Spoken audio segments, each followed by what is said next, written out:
আপনি? আর কিছু বলার আগে রচ্ছির পা টালমাটাল লাগলো। দরজায় দাঁড়ানো ব্যক্তিও রচ্ছির এমন অভিব্যক্তি দেখে অবাক হয়, কিন্তু রচ্ছি আর কিছুই বলতে পারে না। তার মাথা ঘোরাতে শুরু করে। কিছু বলার আগে ধপ করে নিচে পড়ে যায়। দরজায় দাঁড়ানো ব্যক্তি এবার অবাকের চূড়ান্ত পর্যায়ে এসে রচ্ছিকে দেখে। তারপরে সে রচ্ছির পালস চেক করে আশেপাশে কাউকে খোঁজ করে, তবে কাউকে না পেয়ে বিরক্ত হয়ে শব্দকে কল করে। এই সময় সাইফের কল পেয়ে বিরক্তিতে নাক মুখ কুঁচকে যায়। শব্দ উচ্ছ্বাসের সাথে কথা বলছিল, বলতে ভুল হবে, এতদিনের পুরনো বন্ধুকে পেয়ে আড্ডা বসিয়েছিল, তাই অসময়ে সাইফের কল পেয়ে বিরক্ত বোধ করে। উচ্ছ্বাস শব্দের এমন অভিব্যক্ত দেখে জিজ্ঞেস করে, কি হয়েছে? শব্দ জানায় তার কলিগ কল করেছে। উচ্ছ্বাস শেষে জবাব করে, কলটা রিসিভ কর, দেখ কোনো সমস্যা হলো কিনা। শব্দ প্রত্যুত্তর না করে কল রিসিভ করে সালাম দেয়। তবে সাইফ সালামের উত্তর না দিয়ে আগে জিজ্ঞেস করে, আপনি কোথায়? এমন প্রশ্নে বিরক্ত লাগলো শব্দের। ডিউটির টাইমে সে কোথায় থাকবে? বাসায়? হসপিটালে তো থাকার কথা। একটা ডক্টর হয়ে আরেকজনকে এমন প্রশ্ন কোনো মাথা থেকে করে, তবুও নিজেকে সামলে বলে, ডিউটিতে আছে ডক্টর সাহেব, হসপিটালে। এবার সাইফ গলা চওড়া করে বলে, তাবাস্তম যে অসুস্থ তাকে একে বাসায় রেখে গেলেন কি করে? সে জ্ঞান হারিয়েছে, তাকে আমি শহরের হাসপাতালে নিয়ে যাচ্ছি, আপনি তাড়াতাড়ি আসুন। এবার শব্দকে বিচলিত দেখালো। এই খবর শুনে সে দাঁড়িয়ে গেল। উচ্ছ্বাস চোখ দিয়ে জিজ্ঞেস করে, কি হয়েছে? শব্দ আসছি বলে কল কেটে উচ্ছ্বাসকে জানায়, আই হ্যাভ টু গো, আমার বোন অসুস্থ হয়ে গেছে, তাকে হাসপাতালে নিয়ে যাওয়ার হয়েছে। উচ্ছ্বাস তাকে তাড়াতাড়ি যাওয়ার জন্য তাড়া দেয়, আর শব্দ হুড়মুড় করে বেরিয়ে পড়ে। কেবিনের বাইরে উষা দাঁড়িয়েছিল। হঠাৎ শব্দকে এমন তাড়াহুড়ো করে বেরোতে দেখে অবাক হয়ে শব্দকে দেখে। তবে এদিকে শব্দের কোনো খেয়াল নেই। তার মনে একটাই প্রশ্ন, হঠাৎ রচ্ছির আবার কি হলো? এখানে মিসেস তাব্বাসুমের বাড়ির লোক কে আছেন? নার্সের কথায় শব্দ এবং সাইফ দুজনেই এগিয়ে যায়। শব্দ জানায় সে রচ্ছির ভাই হয়। নার্স শব্দকে বলে রচ্ছিকে গাইনি বিভাগে নিয়ে যেতে এবং ফাইলে কিছু কাগজ আছে সেগুলো টেস্ট করাতে। সাইফ কিছুই না বুঝে কয়েকবার শব্দ এবং নার্সের দিকে তাকায়। শব্দ নার্সকে সম্মতি জানিয়ে রচ্ছির কেবিনে গিয়ে তাকে ধরে গাইনি বিভাগে নিয়ে যায়। ডাক্তারদের কথা মতো সব টেস্ট করায়। তাদের কিছু সময় ওয়েটিং রুমে ওয়েট করতে বলা হয়। এদিকে রচ্ছির মনও বিক্ষিপ্ত হয়ে আছে। কিছু সময় পর নার্স এসে শব্দ আর রচ্ছিকে ডেকে নিয়ে যায়। সাইফ জানায় সে বাইরেই ওয়েট করছে। কি হয়েছে শব্দ এসে যেন তাকে জানায়। শব্দ সম্মতি জানিয়ে রচ্ছিকে নিয়ে ডাক্তারের কেবিনে যায়। কেবিনে গিয়ে বসে রচ্ছি আর শব্দ উৎসুক মুখে ডক্টরের দিকে তাকিয়ে আছে। ডক্টর রিপোর্ট উল্টেপাল্টে দেখে রচ্ছির মুখের দিকে তাকায়। তারপর শব্দকে জিজ্ঞেস করে, কি হয় আপনার? আমার বোন। Very bad. নিজের ডক্টর হয়েও আপনার বোন দুর্বল। তবে একটা গুড নিউজ আছে। তারপর রচ্ছির মুখের দিকে তাকিয়ে একটা নির্মল হাসি দিয়ে বলে, কংগ্রেচুলেশন মিসেস মাহাদি, আপনি মা হতে চলছেন। রচ্ছি এবং শব্দ দুজনে স্তব্ধ নয়নে ডক্টরের দিকে তাকিয়ে থাকে। ডক্টর এবার শব্দের দিকে তাকিয়ে বলে, তাড়াতাড়ি সবাইকে মিষ্টি মুখ করান, ডক্টর সাহেব মামা হতে চলছেন। দুজনের মুখে এই চমকের ছাপ। তারপর নিজেদের সামলে রচ্ছি কিছুটা মিনমিনিয়ে জিজ্ঞেস করে, ডক্টর কমাস হয়েছে? শব্দের মুখের দিকে তাকাই। শব্দ ডক্টরের দিকে তাকিয়ে আছে। ডক্টর এবার সিরিয়াস ভঙ্গিতে জানায়, আনুমানিক 13 সপ্তাহ হবে। রচ্ছি এবার নড়েচড়ে বসে। মানে হলো 3 অথবা 3.5 মাস। রচ্ছিও পালিয়েছে 3 মাস সময়ই হলো। তারপর ডক্টর খাবার চার্ট এবং সব ধরনের নিয়মকানুন বুঝিয়ে দিল এবং তা মানতে বলে। রচ্ছি এবং শব্দ কেবিন থেকে বের হলেই সাইফ এসে শব্দকে জিজ্ঞেস করে রচ্ছির কি হয়েছে। শব্দ কোনো কথা না বলে হাতের রিপোর্ট এগিয়ে দেয় সাইফের দিকে। সাইফ পুরো রিপোর্টে চোখ বুলিয়ে একবার রচ্ছি এবং শব্দের দিকে তাকায়। পরে আবারও রিপোর্ট ভালো করে খুঁটিয়ে খুঁটিয়ে পড়েন। পড়া শেষ করে অবিশ্বাস্য চোখে রচ্ছি এবং শব্দের পানে তাকায়। শরীর কেমন অসাড় হয়ে এলো। মনে হলো কণ্ঠনালীকেও চেপে ধরে রেখেছে। এমন মনে হচ্ছে, তবুও সাইফ নিজেকে জোর করে কোনো মতে মুখ থেকে কথা বের করে। জিজ্ঞেস করে শব্দকে, এটা কি সত্যি? শব্দ শুধু মাথা চাকিয়ে হ্যাঁ বোঝায়। তারপর রচ্ছিকে ধরে গাড়ির দিকে এগিয়ে যায়। আর সাইফ ওখানে স্তম্ভিত হয়ে তাকিয়ে রয় 2 ভাই বোনের দিকে। অসাড় হয়ে যাওয়া পা নিয়ে আগায় রচ্ছিদের দিকে। তাদের বাসায় পৌঁছে দিয়ে সাইফ নিজের বাসায় চলে যায়।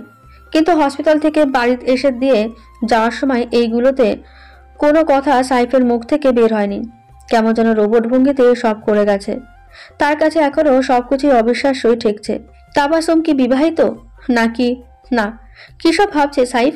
বাসায় আসার পর থেকে প্রায় 3-4 দিন পর্যন্ত এমন স্তম্ভিত হয়ে থাকে সাইফ। হসপিটাল থেকে সে কিছুদিন ছুটি নেয় নিজেকে সামলানোর জন্য। বৃষ্টি, তুই বাসায় যেয়ে একটু রেস্ট নে। আর কত এমন এখানে বসে থাকবি? বাসায় যা, আমি চাচিমার কাছে আছি, আর ভাইয়াও আসছে তো। বৃষ্টি উষার পানে যায়, তারপর বৃষ্টি উঠে দাঁড়ায়। বাসায় যাওয়ার জন্য পা বাড়ালেই আবিদ এসে হাজির হয়। তারপর উষার দিকে তাকিয়ে জিজ্ঞেস করে, বৃষ্টি কোথায় আছে? ওকে বাসায় পাঠাচ্ছি, আপনিও ওর সাথে যান, তাহলে আমি নিশ্চিন্ত হতে পারবো। আবিদ মাথা নাড়িয়ে বৃষ্টির হাত ধরে চলে যায়। উষা একটা লম্বা শ্বাস টেনে একটা বেঞ্চে বসে। জীবনটা দিন দিন কেমন গোলমেলে ঠেকছে। এত এত সমস্যা, কি থেকে কি হচ্ছে কিছুই মাথায় আসছে না উষার। এর মধ্যে এক সিস্টার এসে জানায়, বিপাশা এর বাড়ির লোক কে আছেন? তাকে এক্ষুনি ডক্টর মুনিপ শব্দ ডেকেছে। উষা উঠে শব্দের কেবিনের দিকে পা বাড়ায়। ডক্টর আসবো? শব্দ তাকিয়ে দেখে উষা হালকা দরজা খুলে তাকিয়ে আছে। উষাকে দেখে কেন জানি রোদসির কথা মনে পড়ল, তাই সে মুচকি হাসলো, আর তার গালের টোলটা কেমন দৃশ্যমান হলো। তারপর উষাকে ভেতরে আসার অনুমতি দিল। সেদিকে উষার মন নেই, সে আটকে গেছে। তার কাছে মনে হচ্ছে সে কোনো অদ্ভুত সুন্দর জিনিস দেখে ফেলেছে। উষাকে ভেতরে আসতে না দেখে কিঞ্চিত বিরক্ত হয়ে উষাকে নাম ধরে ডাকে। এই যে মিস উষা, কোথায় হারালেন? এবার উষা বাস্তবে ফিরে এলো, তবে সামান্য লজ্জাও পেল তার এমন কাণ্ডে। সে মাথা নিচু করে সে শব্দের সামনে বসে। শব্দ এবার পূর্ণ দৃষ্টিতে উষাকে পর্যবেক্ষণ করে মুখ খোলে। দেখুন মিস উষা, যে অসুস্থ সে অসুস্থ, তার কোনো উন্নতি দেখা যাচ্ছে না। কি হতে চলেছে তাও বলা যাচ্ছে না। এখন তার চিন্তায় আপনার ছোট বোন এবং আপনি এভাবে হসপিটালে বসে থাকার কোনো মানেই হয় না। আপনাদের বাসায় 2 ভাই আছে, তারা এসব দেখাশোনা করলেই হবে। আপনি বাড়ি থেকে বৃষ্টির দেখাশোনা করুন। একসাথে এতগুলো কথা বলে থামে। তারপর উষাকে জিজ্ঞেস করে, লাঞ্চ করেছে কিনা? উষা মাথা নাড়িয়ে জানায়, এখনো করা হয়নি, মাত্রই বৃষ্টিকে বুঝিয়ে শুনিয়ে বাড়িতে পাঠিয়েছে। শব্দ কিছুক্ষণ কিছু ভেবে তারপর বলে, আপনি আমার সাথে জয়েন করতে পারেন। আর হ্যাঁ, আরেকটা কথা বলা হয়নি, আমি আপনার ভাইয়ের বন্ধু, উচ্ছ্বাসের বন্ধু। উষা অবাক হয়ে শব্দের দিকে তাকায়, তারপর বলে, ও আচ্ছা। কিছুক্ষণ বাদে একজন লোক এসে তাদের খাবার দিয়ে যায়। তারপর তারা খেতে শুরু করে। খাওয়ার মাঝে মাঝে আর চোখে শব্দের দিকে তাকাচ্ছে উষা। না, যতটা রুট ভেবেছিল ততটা রুট শব্দ না। তারপর হঠাৎ সেই দিন তাড়াহুড়োই বের হয়ে যাওয়ার কথা মনে পড়লেই কিছুটা সাহস নিয়ে শব্দকে জিজ্ঞেস করে, সেদিন কি হয়েছিল যে আপনি এত দ্রুত বেরিয়ে গেলেন? শব্দ উষার মুখের দিকে তাকায়, তারপর বলে, খেয়ে বলছি। তারপর খেয়ে একটা চকলেট বাড়িয়ে দিয়ে বলে, আমি মামা হচ্ছি, এই খবর তো আর খালি মুখে দেওয়া যায় না, তাই এটাই নিন, বোনের জন্য কিনেছিলাম, ভালোই হলো আপনাকেও দিলাম। উষা চকলেটটাকে যতই দেখছে ততই অবাক হচ্ছে। একটা লোক কতটা পরিপাটি এবং গুছিয়ে সব করতে পারে। সাইফের মনে হচ্ছে তার আশেপাশে সব থমকে আছে। অনেক চিন্তা ভাবনা করার পর শব্দকে কল দেয়। আজকে শব্দের অফ ডে। সন্ধ্যায় হঠাৎ সাইফের কল পেয়ে চিন্তিত হয়। রোজসি প্রেগনেন্ট জানার পর সে আর কোনো যোগাযোগ করেনি, এখন আবার হঠাৎ কল দিয়েছে। তাই কোনো কিছু চিন্তা না করেই কল রিসিভ করে তারপর জানায় সাইফ শব্দের সাথে একান্তে দেখা এবং কথা বলতে চায়। হঠাৎ এমন আবদারে শব্দের খটকা লাগলেও তা পাত্তা না দিয়ে বলে বাসায় আসতে। তাতে সাইফ রাজি হয় না, সে বাহিরে দেখা করতে চায়। তাই শব্দ বলে, আচ্ছা ঠিকানা পাঠান, আমি আসছি। প্রায় 7টা নাগাদ শব্দ সাইফের দেওয়া ঠিকানার একটি রেস্টুরেন্টে পৌঁছায়। সেখানে আগে থেকে সাইফ বসে তার জন্য অপেক্ষা করছিল। শব্দকে দেখা মাত্রই সাইফ উঠে দাঁড়িয়ে তাকে ডাকে, পাশে চেয়ারে বসতে বলে। শব্দের কাছে বাইরে দেখা করার কারণটা ঠিক বুঝে এলো না। শব্দ বসা মাত্রই সাইফ উসখুস করতে লাগলো। তা দেখে শব্দ জিজ্ঞেস করলো, আপনার কি কোনো অসুবিধা হচ্ছে? না মানে আপনার সাথে কিছু কথা ছিল। আচ্ছা, তা বলুন। তাবাস্সুমের ব্যাপারে। এবার শব্দ সিরিয়াস ভঙ্গিতে বসে সাইফের দিকে পূর্ণ দৃষ্টিতে তাকালো। তার এভাবে তাকানো দেখে সাইফ মনে মনে ঘাবড়ে গেলেও তার শব্দকে বুঝতে না দিয়ে সাহস নিয়ে বলে, আমি তাবাস্সুমের ব্যাপারে সব জানতে চাই, সব মানে সব। শব্দ সাইফের দিকে তাকিয়ে তার মতিগতিও বোঝার চেষ্টা করছিল। ছেলেটা মন্দ নয়, রোদসিকে প্রথম থেকেই পছন্দ করে। তার শব্দ আগে থেকে আজ করতে পেরেছে। তার ব্যাপারে জিজ্ঞেস করার জন্য এভাবে বাইরে ডেকে আনলো, সে জিনিসটা শব্দের পছন্দ হলো না। তবুও তার মুখে প্রকাশ না করতে সরল গলায় জানতে চায়, কি জানতে চান? সাইফ একটু নড়েচড়ে বসে, তারপর বলে, তাবাস্সুম কি বিবাহিত? তাহলে ওর স্বামী কোথায়? আর আপনার কাছেই কেন ও থাকে? শব্দ সাইফের মুখভঙ্গিতে কিছু খোঁজার চেষ্টা করলো। সবটা জানার পর ঠিক কোন রিয়াক্ট করবে সাইফ তা দেখার বিষয়। তবুও শব্দ সময় নিয়ে বলতে শুরু করে, তাওয়াচুম আমার আপন বোন না, আর না আমার রক্তের কোনো সম্পর্ক আছে। আমি ওকে প্রথম দেখি আমি চট্টগ্রামে যাচ্ছিলাম একটা কাজে। এটুকু বলে শব্দ থেমে সাইফের মুখ পানে যায়। সাইফ কেমন অদ্ভুত দৃষ্টিতে তাকিয়ে আছে। তার বিশ্বাস হচ্ছে না যে তাবাসুমের সাথে শব্দের কোনো রক্তের সম্পর্ক নেই। তবু নিজেকে শান্ত রেখে বলে, তারপর শব্দ আবারও বলতে শুরু করে। তাওয়াচুম কিছু একটা নিয়ে চিন্তা করছিল এবং সে ভুলে আমার সিটে বসে পড়েছিল। আমি যখন তাকে ডাকি তখন সে আমার দিকে তাকায়। ঠিক ওইখানেই আমি আমার মৃত বোনকে দেখলাম মনে হলো। আপনি নিশ্চয় শুনেছেন আমার বোনকে কেউ রেপ করে মেরে ফেলেছিল 1 বছর আগে। সেরা ছাড়া পৃথিবীতে আমার আর কেউ ছিল না। তবু আমি এত কিছু করার পরও সঠিক বিচার পেলাম না, হার মেনে নিলাম। তাবাসুমের কথা বলার ধরন, তাকানো, আর বিশেষ করে তাবাসুমের থুতনির তিলটা আমার বোনের কথা মনে করিয়ে দেয়। তারপর বাকি অর্ধেক জার্নিটা করলাম। আমি তখনও বুঝিনি তাবাসুম কোনো আতঙ্কে ছিল, কিন্তু প্রথম তাকানোর ধরন দেখে আমার কিছুটা খটকা লাগলে তার সাথে কথা বলার চেষ্টা করি। কোথায় যাবে জিজ্ঞেস করি, সে জানে না। এর জন্য তার সাথে সহজ হওয়ার জন্য আমি আমার ব্যবহারের বাইরেও তার সাথে কথা বলার চেষ্টা চালাই, কিন্তু এতে সে আরও বিরক্ত, সাথে ভয় পায়। তাই আমি আর কথা বলার চেষ্টা করিনি। মাঝ রাস্তায় ও কিছুটা অদ্ভুত বিহেভ করে, সেন্সলেস হয়ে পড়ে। আমি পালস চেক করে বুঝলাম অতিরিক্ত দুশ্চিন্তার কারণে তার জ্ঞান হারিয়েছে। আমি ডাকাডাকি না করে তাকে আমি আমার বাসায় নিয়ে যাই। তারপর টানা 3 দিন অসুস্থ ছিল। সেবা যত্ন করে সুস্থ হওয়ার পর সে আমাকে তার ব্যাপারে খুলে বলে এবং জানায় সে বিবাহিত। তার স্বামীর ব্যাপারেও জানায়। সব ঠিক থাকলেও তার স্বামী তাকে অনেক টর্চার করত, সন্দেহ করত, হঠাৎ রেগে যেত, যা ওর কাছে একটা আতঙ্ক সৃষ্টি করার জন্য যথেষ্ট ছিল। বিয়ের কিছু সময় তার স্বামী ঠিক ছিল, তাদের সম্পর্ক ঠিক ছিল, কিন্তু এমন হুটহাট পাগলামি, রাগারাগি, চেঁচামেচি, মারধর এসবের কারণে তাবাসুম পালিয়ে যায় এবং আশ্রয় পায় আমার কাছে। সে এখন ভয় পায় বাইরে বেরোতে। তার কাছে মনে হয় তার স্বামী তাকে খুঁজে পেলে আরও ভয়ঙ্কর কাণ্ড ঘটাবে। তাই সে আমার কাছে থাকার এই 3 মাস বাড়ির বাইরে পর্যন্ত পা রাখেনি। ওই দিন প্রথম হসপিটালে গিয়েছিল, তাও সে কি আতঙ্ক। আর এখন সে তাবাসুম প্রেগনেন্ট।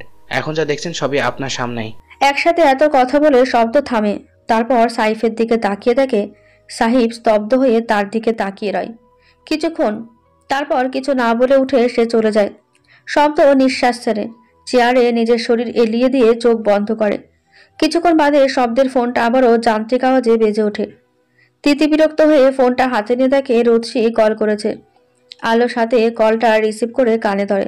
রোদসি জানায় তার আচার খেতে ইচ্ছে করছে, সে যেন বাইরে থেকে আসার সময় আচার নিয়ে আসে, আর ফুচকা ফেলে যেন তাও নিয়ে আসে। শব্দ শুধু আচ্ছা বলে কল কেটে দেয়। কোনো কথা না বলে এমন কল কাটায় রোদসি বিরক্ত হয়ে কপাল কুঁচকে কিছু সময় ফোনের দিকে তাকিয়ে থাকে।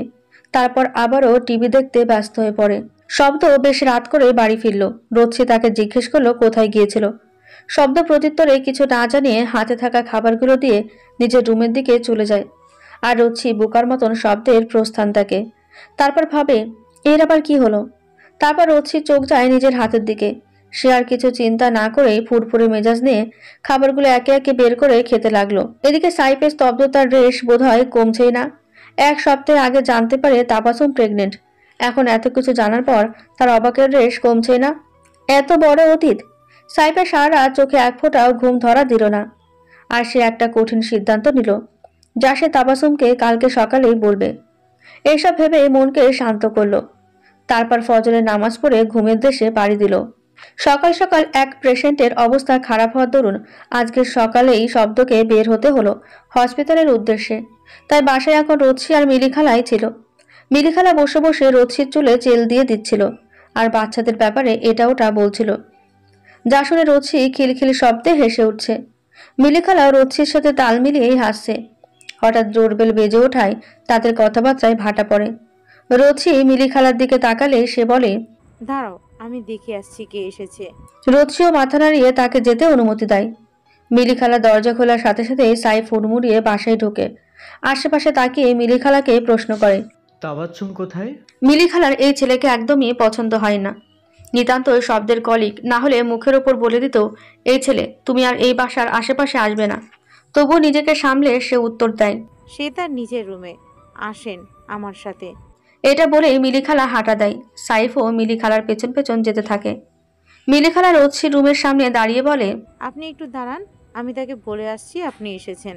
সাইফও ভদ্রলোকের মতন রোদসির রুমের দরজার সামনে দাঁড়িয়ে থাকে। কিছুক্ষণের মধ্যে মিলি খালা এসে জানায়, আপনাকে ড্রয়িং রুমে বসতে বলেছে, সে আসছে। সাইফ হতাশ নিঃশ্বাস ত্যাগ করে গিয়ে ড্রয়িং রুমে সোফায় বসে। রোচিও এর মধ্যে গুটি গুটি পায়ে হেঁটে এসে সাইফের বিপরীত পাশে সোফায় বসে। সাইফ কিছু সময় উসখুস করে, যা রোচির নজর এড়ায় না। রোচি ভাবে লোকটার কিছুদিন হদিস পাওয়া গেল না, এখন আবার কোথা থেকে হাজির হলো। তার ভাবনার মাঝে আবার কলিং বেল বেজে ওঠে। রোচি মিলি খালাকে বলে গেট খুলে দিতে। শব্দ এসেছে। সে ড্রয়িং রুমে কে কে আছে তা না দেখে গটগট পায়ে নিজের রুমের দিকে যেতে নিলেই রোচির ডাক শুনে শব্দ। ভাইয়া, তোমার কলিগ এসেছে।